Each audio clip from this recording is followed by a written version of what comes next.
आप चाहते हैं कृष कुमार ऑफिशियल को सबसे पहले गाना सुनने के लिए तो लाल बटन को दबा के चैनल को सब्सक्राइब कीजिए और बेल आइकन को दबा। बोला बोला छठी मैया की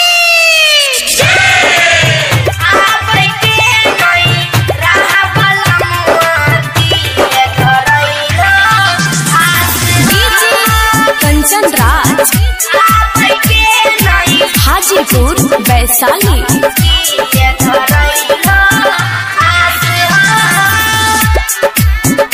सिंगिंग बाय रघुनंदन चौधरी। पूरा यूपी बिहार जयकार करै छ छठी मैया के सभे त्योहार करै छ। जय जय जय जय जय छठी माँ। पूरा यूपी बिहार जयकार करै छ छठी मैया के सभे त्योहार करै छ।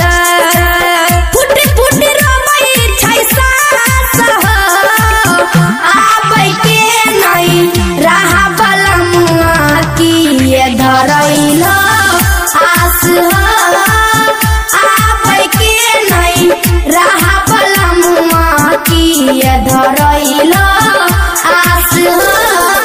अगर आप चाहते हैं कृष कुमार ऑफिशियल को सबसे पहले गाना सुनने के लिए तो लाल बटन को दबा के चैनल को सब्सक्राइब कीजिए और बेल आइकन से दबाना ना भूलिए।